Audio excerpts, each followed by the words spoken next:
ఈ పరిశుద్ధ ఆదివారం కొరకు ఏర్పాటు చేయబడిన దేవుని వాక్య భాగముగా అపోస్తుల కార్యముల గ్రంథము 17వ అధ్యాయము 30వ వచనాన్ని చదువుతూ ఉన్నాను. 17వ అధ్యాయము 30వ వచనాన్ని చదువుతూ ఉన్నాను.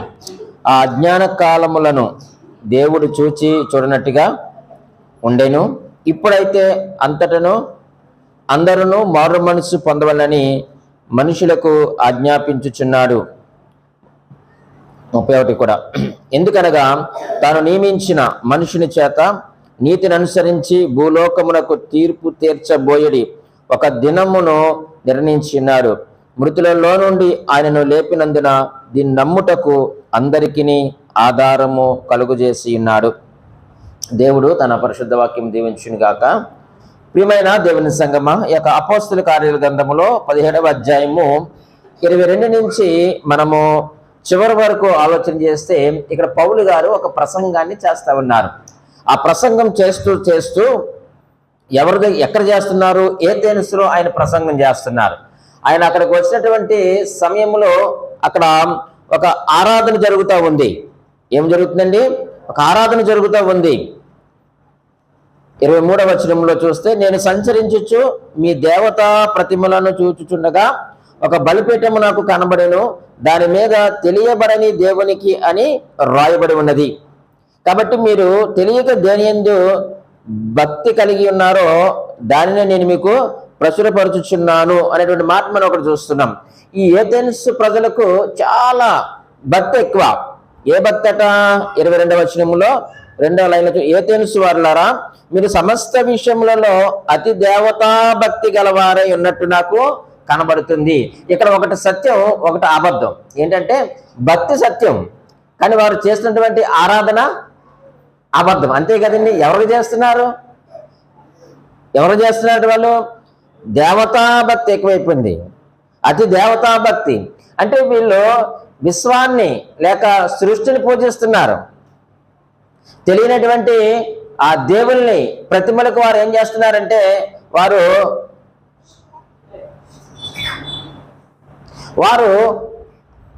ఆరాధన చేస్తూ ఉన్నారు. తెలియనటువంటి దానికి వారు ఆరాధన చేస్తున్నారు. సృష్టికర్తని మర్చిపోయారు, వారు సృష్టిని ఆరాధన చేస్తున్నారు.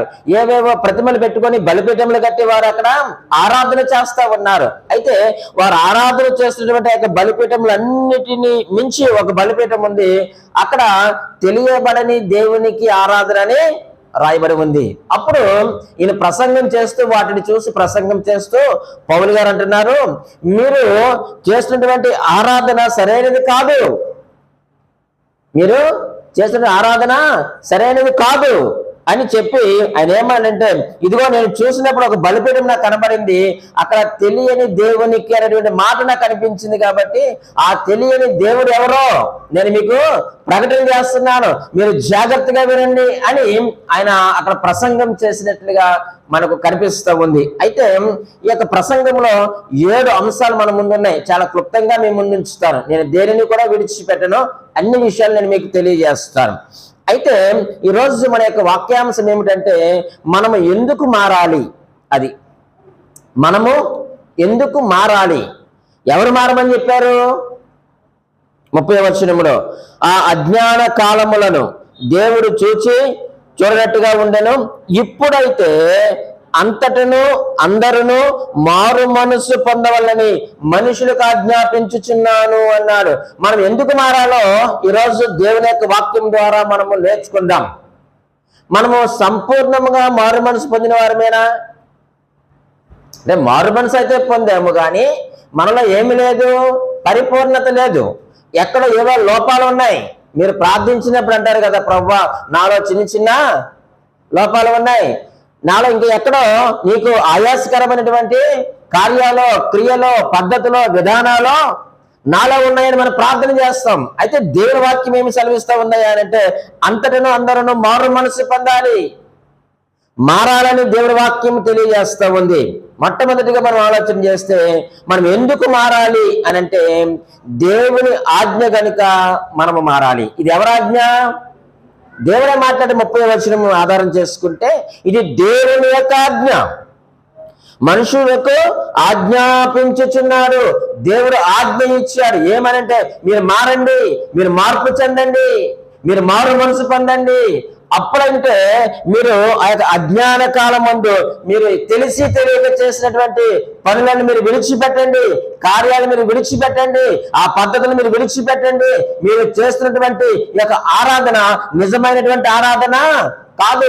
మీరు సృష్టికర్తని విడిచిపెట్టేశారు, మీరు సృష్టిని ఆరాధన చేస్తా ఉన్నారు. మీరు సజీవుడైనటువంటి దేవుని విడిచిపెట్టేశారు. మీరు ప్రతిమలను, బొమ్మలను, రాళ్లను, రప్పలను మీరు ఆరాధన చేస్తున్నారని ఆనాడు ఏతెన్సులో పౌలు గారు ప్రకటన చేస్తా ఉన్నారు, అని ప్రసంగం చేస్తా ఉన్నారు. ఆ ప్రసంగం చేస్తూ ఇది దేవుని ఆజ్ఞ కనుక మీరు మారండి అంటే ఆయన ఏమనంటే దేవుని గురించి 3 విషయాలు తెలియజేస్తాడండి. చూడండి, దేవుని గురించి మీరు ఎందుకు మారాలి, మీరు చేస్తున్నటువంటి భక్తి కానీ మీరు పాటిస్తున్నటువంటి విశ్వాసం కానీ అది సరైనది కాదు. ఎందుకంటే మీరు సృష్టిని పూజిస్తున్నారు కానీ సృష్టికర్తని మీరు మర్చిపోయారు. ఆ దేవుడు ఎలాంటి వారో తెలుసా? 24వ వచనం, జగత్తును అందులో సమస్తమును నిర్మించిన దేవుడు తానే ఆకాశమునకును భూమికిని ప్రభువైనందున హస్తకృతములైన ఆలయములలో నివసింపడు.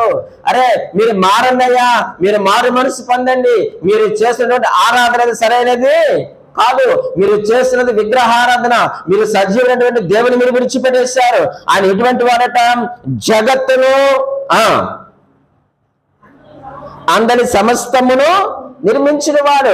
ఆయన జగత్తును సమస్తమును నిర్మించిన వాడు. మీరు తెలియక ఆరాధన చేస్తున్నారు కదా, ఆ దేవుని కొరకు నేను మాట్లాడుతూ ఉన్నాను. మీరు ఆరాధిస్తున్న ప్రతిమల కొరకు కాదు నేను మాట్లాడేది. మీరు తెలియక ఆరాధన చేస్తున్నారు కదా, ఆయన ఎవరో మీకు నేను తెలియజేస్తున్నాను. ఆయన ఎవరో తెలుసా? జగత్తును అందరి సమస్తమును నిర్మించిన వాడు.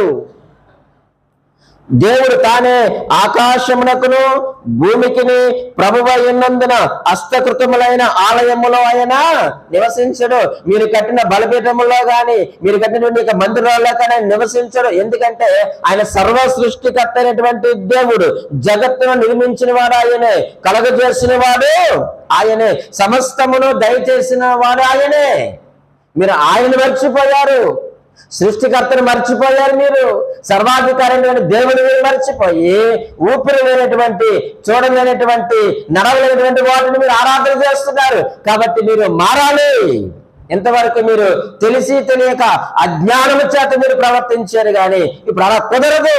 యేసుక్రీస్తు వారి లోకానికి వచ్చాడు. ఆయన తన ప్రాణాన్ని పెట్టాడు, సర్వ మానవాళి కొరకు తన ప్రాణాన్ని పెట్టాడు. అంతటా అందరూ మారు మనసు పొందాలని ఆయన ఈ లోకంలోకి వచ్చి తన ప్రాణమును అర్పించినటువంటి దేవుడు. ఆ నిజమైన దేవుడు ఒకడున్నారు, ఆయన ఆరాధించండి. కాబట్టి మీరు మారు మనసు పొందండి, మీరు మారాలి అంటున్నారు. ఇంకా దేవుని గురించి ఏం మాట్లాడాడండి?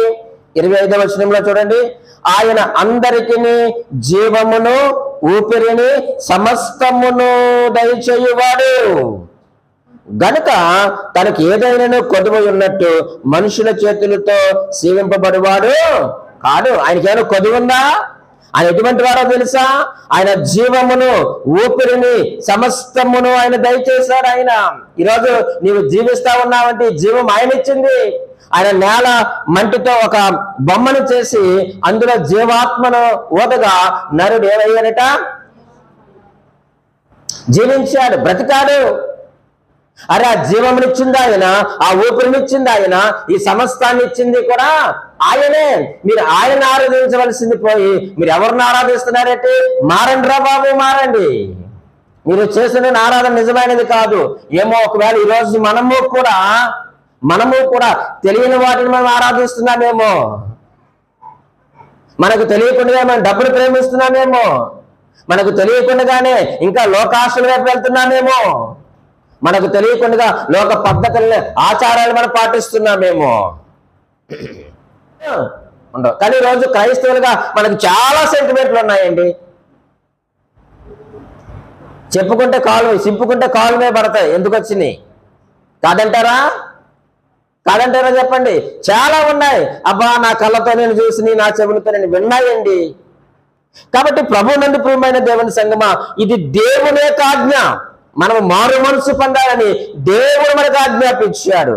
ఆ ప్రసంగం చేస్తూ ఆ నిజ దేవుని గురించి పౌలు గారు మాట్లాడుతూ అంటున్నారు, ఆయన జగత్తును సమస్తమును నిర్మించిన వాడు, ఆయనే జీవమును కలగజేసిన వాడు, ఆయనే ఊపిరిచ్చిన వాడు, ఆయన సమస్తము దయచేసేటువంటి దేవుడు. ఇంకేమన్నానండి 27వ వచనంలో కూడా ఆయన గురించి మాట్లాడుతూ మరియు 26 నుంచి, మరియు యావత్ భూమి మీద కాపురముటకు ఆయన ఒకరి నుండి ప్రతి జాతి మనుషులను సృష్టించి వారు ఒకవేళ దేవుని తరువులాడి కనుగొందురేమో అని తన్ను వెదుకు నిమిత్తము నిర్ణయ కాలమున వారి నివాస స్థలం యొక్క పొలిమేరలను ఏర్పరిచెను.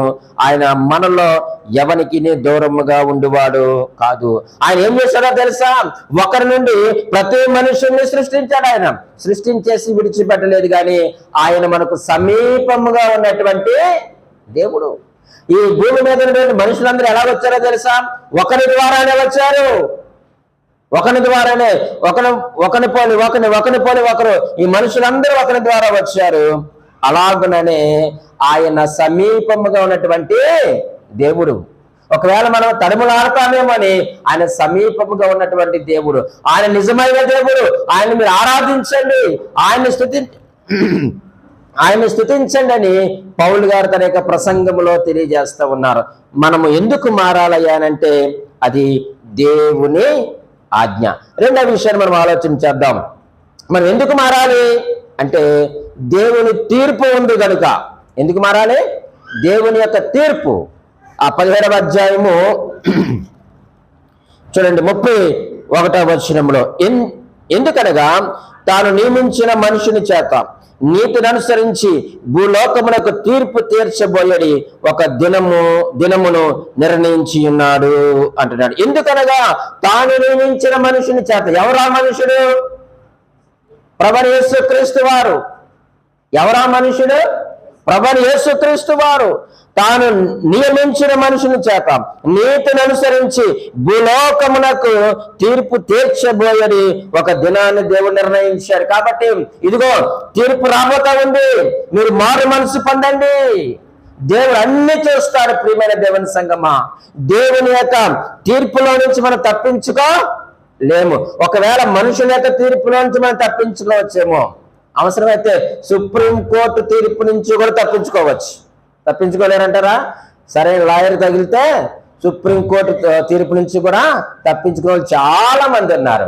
కానీ దేవుని యొక్క తీర్పుల నుంచి మనము తప్పించుకోలేము. మన యొక్క నడక, మన యొక్క పడక, మన యొక్క చూపులు, మన యొక్క మాటలు, మన యొక్క ప్రవర్తన మనుషులకు తెలియకపోవచ్చు, మనుషులకు కనబడకపోవచ్చు గాక, కానీ మన దేవాది దేవునికి మరొకటి ఏది కూడా లేదు. కాబట్టి ప్రియమైన దేవుని సంగమా, మనము మారు మనసు పొందుదాం. ఎందుకు మారాలి అంటే తీర్పు ఉంది కనుక. ఎవరా తీర్పు తీరుస్తాడు? నీతిమంతుడైనటువంటి న్యాయాధిపతి, సజీవుడైనటువంటి దేవుడు, ఈ లోకంలోనికి వచ్చినటువంటి యేసుక్రీస్తు వారు, సర్వ మానవాళి కొరకు ప్రాణము పెట్టినటువంటి ఆ యేసుక్రీస్తు వారే ఆ మనుషుని చేత నీతిని అనుసరించి భూలోకమునకు ఏమి తీరుస్తారట? తీర్పు తీరుస్తాడు. ఈ భూమి మీద బ్రతుకుతున్నటువంటి నీకు నాకు తీర్పు తీరుస్తాడు. చివరిగా ఈ భూమికి ఆయన ఏం తీరుస్తాడు చెప్పండి? తీర్పు తీర్చేటువంటి దేవుడు. కాబట్టి మారుదాం, మార్చుకుందాం. మారకపోతే మనము తీర్పులోనికి వెళ్ళిపోతాము. 2వ కొరింథీయులకు రాసిన పత్రిక, కొరింథీయులకు రాసిన 2వ పత్రిక చూడండి 5వ అధ్యాయం 10వ వచనం. మంచి మాట. ఎందుకనగా 5:10 2వ కొరింథీ పత్రిక. ఎందుకనగా తాను జరిగించిన క్రియల చొప్పున అవి మంచివైనను సరే చెడ్డవైనను సరే దేహముతో జరిగించిన వాటి ఫలమును ప్రతి వాడును పొందినట్లు మనమందరమును క్రీస్తు న్యాయపీఠం ఎదుట ప్రత్యక్షము కావాలయ్యను. క్రీస్తు న్యాయపీఠం ఎదుట దగ్గరికి మనమందరము రావాలి. నేనైనా మీరైనా సరే తప్పించుకునేటువంటి అవకాశమే లేదండి. మరి క్రీస్తు న్యాయపీఠం ఎదుట తప్పించుకోగలమంటావా? ఎక్కడికి పారిపోతావండి? నువ్వు వరుస క్రమంలో రావాల్సిందే. నువ్వెక్కడికి పారిపోయినా ప్రభు కన్నులను చూస్తా ఉన్నా. అందుకంటున్నాడు ప్రతి వాడు కూడా వాని క్రియల చొప్పున వారు దేహముతో జరిగించినటువంటి మంచివైనా చెడ్డమైనా సరే వాటి ప్రతిఫలము పొందడానికి ఎక్కడికి వెళ్తామంట? మనము క్రీస్తు న్యాయపీఠము దగ్గరికి వస్తామట. మరొక మాట, ప్రసంగి జ్ఞాని అయినటువంటి సొలొమోను గారు ప్రసంగి గ్రంథంలో ఒక మంచి మాట రాశారు. చూడండి, 12వ అధ్యాయము, మనకు తెలిసిన వాక్యాలే. 12వ అధ్యాయము 14వ వచనాన్ని చదువుదాం. చూడండి, 12, 14 చదవండి.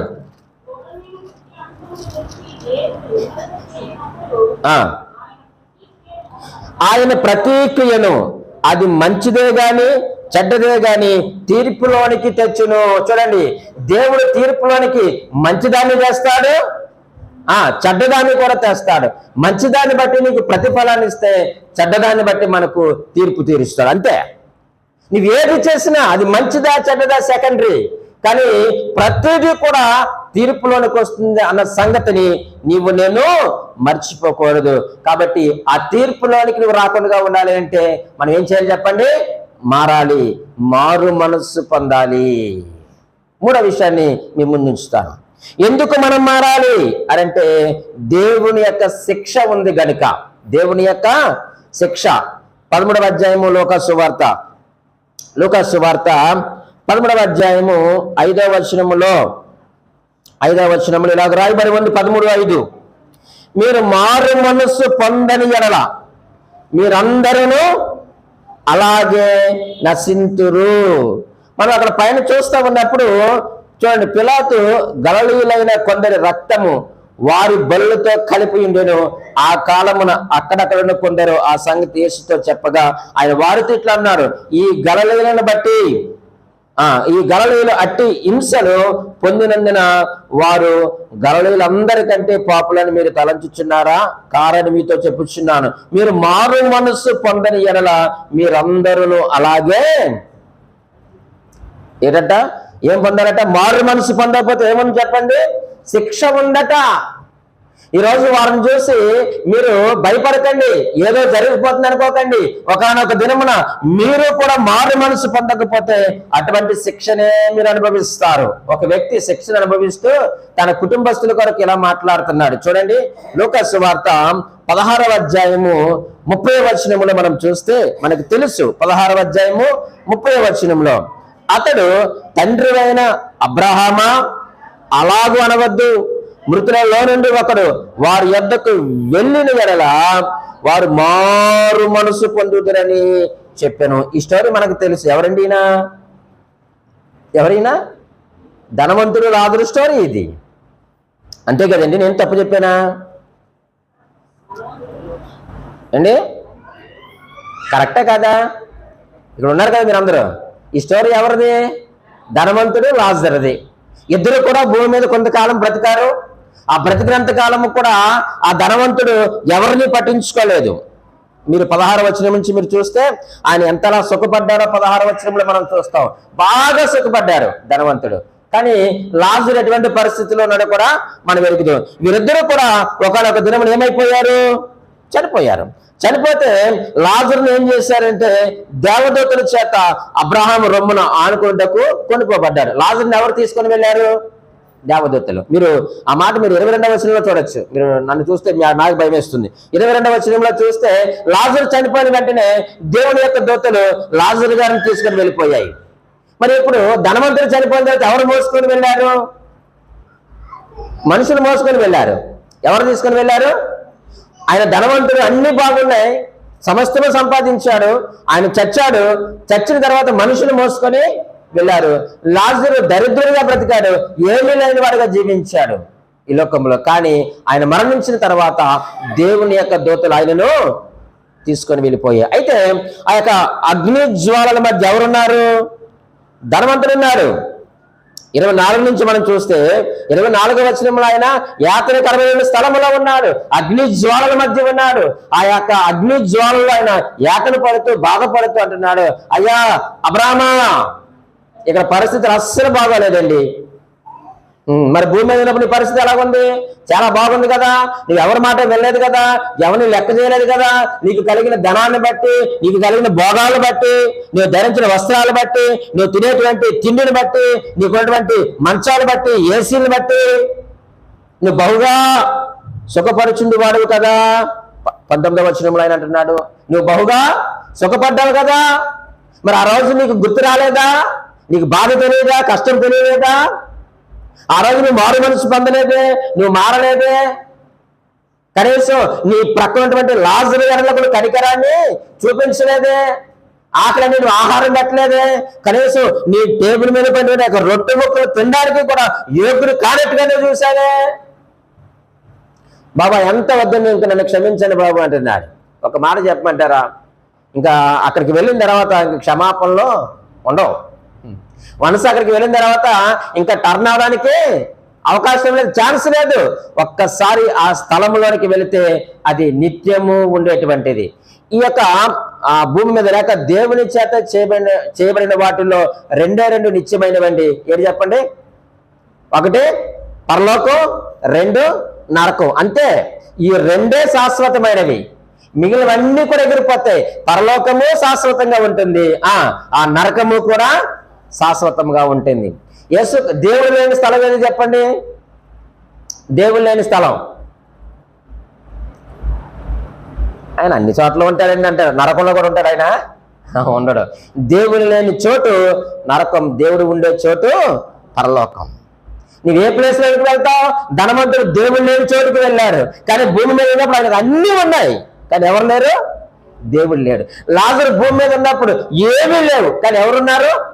దేవుడు ఉన్నారు. కాబట్టి దేవుని దూతలు ఆయన తీసుకొని వెళ్ళిపోయాయి. తీర్పు ఉంది కాబట్టి, శిక్ష ఉంది కాబట్టి ఈయన అంటున్నాడు, అయ్యా ఇదిగో నా ఇంటి వారు ఉన్నారు, నా సహోదరులు ఉన్నారు, నువ్వు పంపించిన ఆయన. చూడండి 27. అప్పుడు అతడు, తండ్రి ఎలాగైతే నాకు 5 సహోదరులు ఉన్నారు, వారిని వేదనకరమైన స్థలంలోకి రాకుండా వారికి సాక్ష్యం ఇచ్చుటకై నా తండ్రి ఇంటికి వారిని పంపవలని నిన్ను వేడుకొనిచున్నాను అంటున్నాడు. నాకు ఇంకా 5 సహోదరులు ఉన్నారు. ఎంతమంది ఉన్నారట? 5 సహోదరులు ఉన్నారు. వారి స్థలంలోనికి రాకూడదు. ప్రియమైన దేవుని సంగమా, సహోదరులారా, నేను మీకు ప్రేమపూర్వకముగా తెలియజేసే మాట ఏమిటో చెప్పమంటారా? ఒక్కసారి ఆ స్థలంలోనికి వెళితే ఇక వెనక్కి వచ్చేటువంటి పరిస్థితులు లేవు. ఇక్కడ ఈ ధనవంతుని చూసేది సరే మనం బుద్ధి తెచ్చుకోవాలి. ఆయన పడుతున్న బాధ మనం అర్థం చేసుకోవాలి. అయ్యో ఆ స్థలంలోనికి వెళ్తే ఇంత కష్టంగా ఉంటుందా, ఇంత బాధ ఉంటుందా, ఇంత వేదనకరంగా ఉంటుందా, నేను ఆ స్థలంలోనికి వెళ్ళకూడదు. నేనే కాదు, నా పిల్లలు కూడా ఆ స్థలానికి వెళ్ళకూడదు. ఈరోజు మన పిల్లలందరూ కూడా మారు మనసు పొందిన వారేనా? మన కుటుంబం అంతా కూడా మారు మనసు పొందిన వారేనా? ఆలోచన చేయండి. దేవుని శిక్ష ఉన్నదన్నటువంటి సంగతిని నువ్వు గుర్తుపెట్టుకో. నువ్వు పరలోకానికి వెళ్తున్నావు, మంచిదే, దేవునికి మహిమ. కానీ నీ పిల్లలు ఎక్కడికి వెళ్తున్నారు? సహోదరి, నువ్వు పరలోకానికి వెళ్తున్నావు, నీ కుమారుడు ఎక్కడికి వెళ్తున్నాడు? సహోదరుడా, నువ్వు పరలోకానికి వెళ్తే మరి నీ భార్య, నీ కుమార్తె, నీ కుమారుడి సంగతి ఏంటి? మరి సరే మీరందరూ వెళ్ళిపోతే నీ అత్తమామల సంగతి ఏంటి? సరే మీరందరూ వెళ్ళిపోతే నీ తల్లిదండ్రుల సంగతి ఏంటి? వారి శిక్షకు పాత్రలు అయిపోవాలంటారా? ఆ యాత్రికరమైన స్థలంలో మనం ఉండిపోతామంటారా? వేడి వేడి గిన్నెనే మనం ఉట్టి చేతులతో కిందకు దించలేము కదా, క్లాత్ను ఉపయోగిస్తాం కదా. మరి అటువంటిది అంత భయంకరమైనటువంటి ఆ యొక్క నరకము, అగ్ని ఆరదు, పొరుగు చావదు. మరేంటి ఆ శిక్షలోకి నీ పిల్లలను వదిలేస్తావా నువ్వు? ఏమో, నువ్వు ఆలోచించి. అందుకే దేవుని వాక్యం సెలవిస్తా ఉంది, మీరు మారు మనసు పొందండి. ఎందుకు మారు మనసు పొందాలంటే ఇది దేవుని యొక్క ఆజ్ఞ. రెండవదిగా దేవుని తీర్పు ఉంది కనుక మారాలి. మూడవదిగా దేవుని శిక్ష ఉంది కాబట్టి మీరు మారాలి. నాలుగవదిగా మనం ఆలోచన చేస్తే ప్రియమైన వారులారా, లూకాసు సువార్త 3వ అధ్యాయము 3వ వచనాన్ని మనకు తెలిసిన మాటలే దేవుడు ఈరోజు మనతో ఎందుకో మాట్లాడుతూ ఉన్నాడు. 3వ అధ్యాయం 3వ వచనంలో, అంతటా అతడు వచ్చి పాప క్షమాపణ నిమిత్తము మారు మనసు విషయమైన బాప్తిస్మము పొందవలని యొర్దాను నది ప్రదేశమందంతటా ప్రకటించుచుండెను. నువ్వెందుకు మారు మనసు పొందాలో తెలుసా? పాప క్షమాపణ నిమిత్తము. నీ పాపాలు క్షమించబడాలి అని అంటే యేసు యొద్దకు రావాలి. నీ పాపాలు క్షమించబడాలి అంటే నీవు మారు మనసు పొందాలి.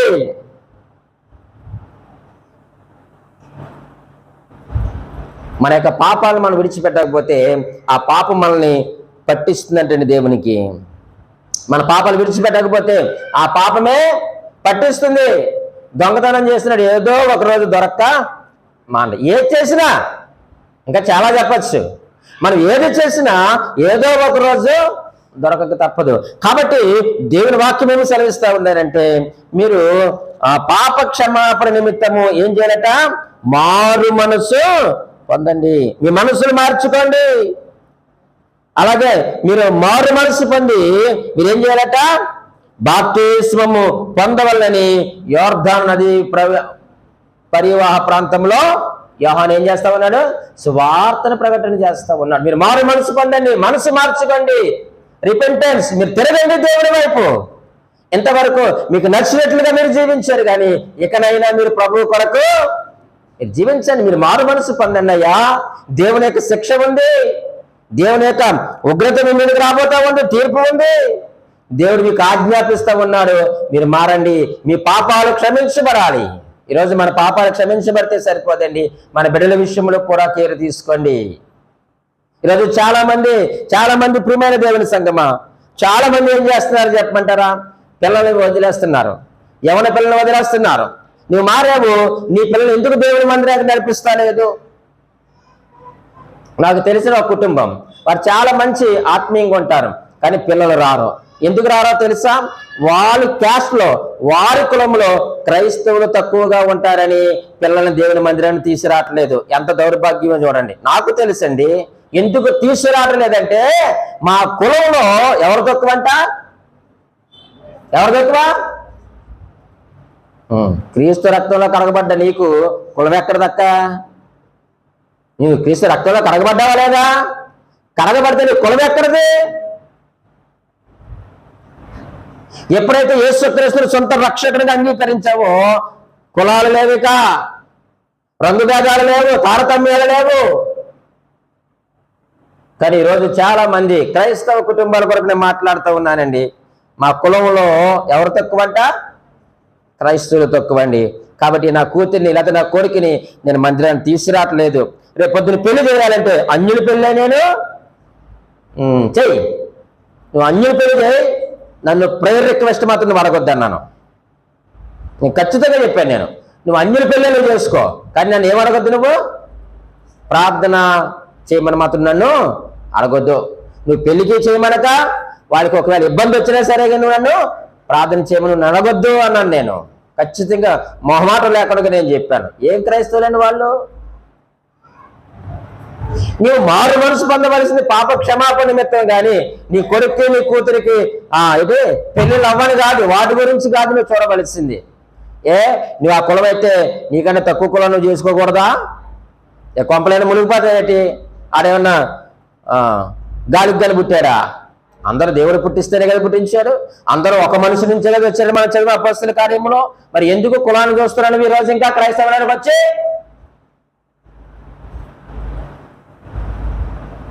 ఆలోచన చేయండి. మనం ఎందుకు మారు మనసు పొందాలి? పాప క్షమాపణ నిమిత్తమే. నీ పాపాలు క్షమించబడ్డానికి నువ్వు మారు మనసు పొందు. అంతేగాని పెళ్ళి అవుతుందనో లేకపోతే పెళ్ళి అవదనో ఇవి కాదు. దేవుని దగ్గర నువ్వు దేవుని దగ్గర రా. నువ్వు అనుకున్న నీ కులంలోనే నీవు అనుకున్నటువంటి ఆ క్రైస్తవుని దేవునికి అనుగ్రహిస్తాడు. నిజంగా నువ్వు దేవుని విశ్వాసం ఉంచితే గనుక. ఆయనకు అసాధ్యమైనది ఏమైనా ఉందండి? లేదే కదా. ఆయనకు అసాధ్యమైనది ఏదీ లేదు, ఆ సంగతి మనకు తెలుసు. కానీ ఎక్కడో మనం ఇంకా ఈ వివాహాల దగ్గర, పద్ధతుల దగ్గర, ఆచారాల దగ్గర దేవుని వాక్యం సెలవిస్తాం. మనం ఎందుకు మారాలయ్యానంటే పాప క్షమాపణ నిమిత్తం మీరు మారండి. చూడండి, 5వ విషయాన్ని మనం ఆలోచించేద్దాం. 5వ విషయం, ఎందుకు మనం మారు మనసు పొందాలి? మత్తయి సువార్త 4వ అధ్యాయము 17వ వచనం. 4వ అధ్యాయము 17వ వచనంలో ఇలాగూ రాయబడి ఉంది. అందుకు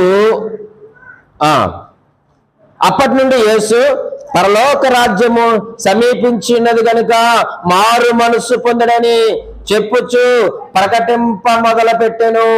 5వ విషయము, ఎందుకు మనం మారు మనసు పొందాలి అంటే పరలోక రాజ్యము నిమిత్తము మారు మనసు పొందాలి. ఎందుకు మారు మనసు పొందాలి?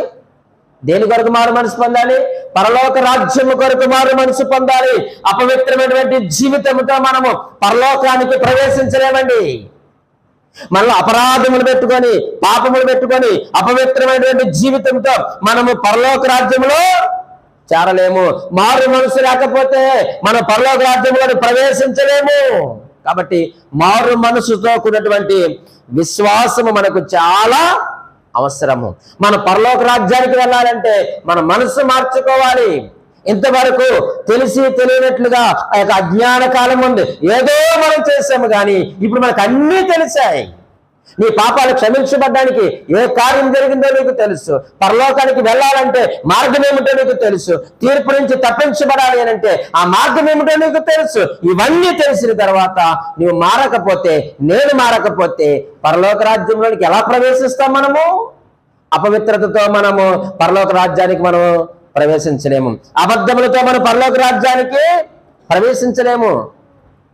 అవినీతితో మనం పరలోక రాజ్యానికి ప్రవేశించలేము. వ్యభిచారంతో, దొంగతనంతో, మోసముతో, జారత్వంతో, ఇటువంటి బ్రతుకుతో, ఇటువంటి మనసుతో మనం పరలోక రాజ్యంలోనికి మనం ప్రవేశించలేము. అందుకే యేసుక్రీస్తు వారు స్వయంగా సువార్తను ప్రకటిస్తూ ఉన్నారు. ఏమని? పరలోక రాజ్యము సమీపించి ఉన్నది. బహు సమీపముగా ఉంది. ఆయన రాజ్యము చాలా సమీపముగా ఉంది. ఆయన రాకడ చాలా సమీపముగా ఉంది. ఏ సమయంలో వస్తాడో మనకు తెలియదు. కాబట్టి నీవు పరిశుద్ధముగా జీవించు, నీవు పవిత్రముగా జీవించు. పరలోకములోనికి మార్గం అదే. దేని మనసు కలిగి ఉండు, అపవిత్రతను విడిచిపెట్టు. ఆయన వల్ల మనం పరిశుద్ధులుగా, నీతిమంతులుగా, యథార్థవంతులుగా మనం బ్రతకాలి. అలా బ్రతికిన వాడే పరలోక రాజ్యంలోనికి ప్రవేశిస్తాడు. నీవు పరలోక రాజ్యంలోనికి ప్రవేశించాలి అని అంటే, ఆయనతో సహవాసం కలిగి మనం ఉండాలి అని అంటే ఖచ్చితంగా మనము మారు మనస్సు పొందాలి. ఏ చిన్న అలవాటున్నా వదిలే, విడిచిపెట్టు. అది ఏదైనా కావచ్చండి, ఏదైనా కావచ్చు. ఫలానా నేను చెప్పను, మనం తెలియని వారు అంతకంటే కాదు. ఏదైనా నీ విడిచిపెట్టు. ఎందుకు నువ్వు విడిచిపెట్టాలి అని అంటే, నువ్వు పరలోకానికి వెళ్ళాలంటే ఈ సూర్యుని కింద ఉన్న వాటన్నిటిని కూడా మనము విడిచిపెట్టాలి. సూర్యుని కింద ఉన్న వాటితో మనము పరలోకానికి ప్రవేశించలేము. కాబట్టి పరలోక రాజ్యము నిమిత్తము మనము మారు మనస్సు పొందాలి. 6వ విషయాన్ని జ్ఞాపకం చేస్తాను. చూడండి, మార్కు సువార్త 1వ అధ్యాయము 15వ వచనాన్ని చదువుకుందామండి. యోహాను చెరపట్టబడిన తర్వాత 14వ వచనం అయిపోయింది. 15వ వచనం, కాలము సంపూర్ణమై ఉన్నది, దేవుని రాజ్యము సమీపించి ఉన్నది, మారు మనస్సు పొంది సువార్త నమ్ముడని చెప్పుచు దేవుని సువార్త ప్రకటించుచు గలిలయకు వచ్చెను. 6వదిగా, కాలము సంపూర్ణమైనది. ఇంకా కాలయాపన చేయడానికి వీలు లేదు. సమయము పోనీయక సద్వినియోగం చేసుకోండి. ఆయన ఏ క్షణం వస్తాడో మనకు తెలియదు. దేవునికి ఇచ్చిన కాలము సంపూర్ణమైపోయింది. దేవునికి ఇచ్చిన ఆయుష్ సంపూర్ణమైపోయింది. రేపు మనదే కాదు, రేపు మనదే కాదు. నిన్న మరలా రాదు, రేపు మనదే కాదు. ఈ రోజే ఏదో తెలుసుకున్నావు దేవుని దగ్గర. ఈ 10 నిమిషాల్లో నువ్వేదో ఒకటి తెలుసుకుని బయటికి వెళ్ళు. కాలము సంపూర్ణమైనదని యేసుక్రీస్తు వారు సువార్తను ప్రకటిస్తూ ఉన్నారు. దేవుని రాజ్యం సమీపిస్తుంది, చాలా సమీపంగా ఉందండి. జరుగుతున్నటువంటి యొక్క సంఘటనలు మనము చూస్తూ ఉన్నప్పుడు చాలా భయంగా ఉందండి. ఎక్కడ చూసినా భూకంపాలు. మొన్న మయన్మార్లో ఎంతమంది చనిపోయారండి? పాపం 2000 మంది పైబడి చనిపోయినారు కదండి. జపాన్లో సునామీ, అక్కడ భూకంప హెచ్చరికలు తెలియజేశారు. మనకి కూడా వచ్చేటువంటి ప్రమాదం ఉండట. యుద్ధాలు, భూకంపాలు, ప్రళయాలు, వీటన్నిటిని మనం చూస్తూ ఉన్నప్పుడు ఆయన రాకడ బహు సమీపంగా ఉన్నది. దేశాల మీద దేశాలు, రాజ్యాల మీద రాజ్యాలు, పగలు, కోపాలు, కక్షలు, కార్పణ్యాలు, వీటన్నిటిని మనం చూస్తూ ఉన్నప్పుడు పెళ్లికి ఇచ్చుకోవడం, పెళ్లి చేసుకోవడము, ఇల్లు కట్టుకోవడము, విచ్చలవిడిగా బ్రతకడము, ఆనాడు నోవాహు కాలం లాగే మన కాలం కూడా ఉంది ప్రియమైన వారులారా. కాబట్టి యేసుక్రీస్తు వారు అంటూ ఉన్నారు, కాలము సంపూర్ణమైనది, దేవుని రాజ్యము సమీపించినది. మారు మనసు పొందండి, సువార్తను మీరు నమ్మండి. ఈ సువార్తే నీ మారు మనసుకు మూలము. ఈ సువార్తే నేను పరలోకానికి తీసుకువెళ్తుంది. ఈ సువార్తే పాప క్షమాపణకు మూలము. ఈ సువార్తే దేవుని శిక్ష నుంచి తప్పిస్తుంది. ఈ సువార్తే దేవుని తీర్పులోనికి రాకుండా కాపాడుతుంది. ఈ సువార్తను వినాలనేదే దేవుని యొక్క ఆజ్ఞ. వింటున్నావా సువార్త? ఏంటా సువార్త? ఆయన యొక్క జననము, ఆయన మరణము, ఆయన యొక్క పునరుద్ధానము, ఆయన యొక్క రాకడ. ఇదే సువార్త అంటే. ఇంకంతకు మించి సువార్త ఏమీ లేదు. దేవునికి వాక్యాన్ని ఇచ్చాడు, పరిశుద్ధ గ్రంథాన్ని చేతికిచ్చాడు, వాక్యాన్ని ప్రకటించే సేవకులు ఇచ్చాడు. నీకు వాక్యం విరివిగా ప్రకటించబడుతుంది. నీకే కోణంలో కావాలంటే ఆ కోణంలో. అయితే కాలం చాలా తక్కువగా ఉంది. సమయాన్ని సద్వినియోగం చేసుకోండి. మీరు దేవుని యొక్క సువార్త నమ్మండి, మారు మనస్సు పొందండి. మారు మనసు అండి మన యొక్క క్రైస్తవుల జీవితంలో అత్యంత ప్రాముఖ్యమైనటువంటి ఘట్టం ఏదైనా ఉందంటే అది మారు మనసు అండి. మారు మనస్సు. మనం ఎన్ని బట్టలు మార్చినా, ఎన్ని ఇల్లులు మార్చినా, ఎన్ని కార్లు మార్చినా, ఎన్ని బైకులు మార్చినా, ఎన్ని వస్తువులు మార్చినా ఇవేమి అక్కడికి లెక్కకు రావండి. ఆయన చూసేది ఏంటంటే మన హృదయాన్ని చూస్తాడు. మారు మనస్సు చాలా ప్రాముఖ్యమండి. మారు మనస్సు. ఒకవేళ మారేను అని మనం అనుకుంటూ బ్రతికితే అది మన కర్మ అయిపోద్ది, అంతేనండి. మారేనని చెప్పి ఇంకా పాత జీవితాన్ని నేను జీవించిన, మనము జీవించిన అది మన కర్మ అంతే. కానీ దేవుని దృష్టిలో అది చాలా ప్రమాదకరమైనది. మారదాం, మారు మనసు మనం పొందుదాం. ఎందుకంటే కాలము సంపూర్ణమైనది. 7వదిగా లాస్ట్ వన్, ఎందుకు మనము మారు మనసు పొందాలి అని అంటే ప్రకటన గ్రంథం 2వ అధ్యాయము 21వ వచనం. 2:21 ప్రకటన గ్రంథం చదవండి.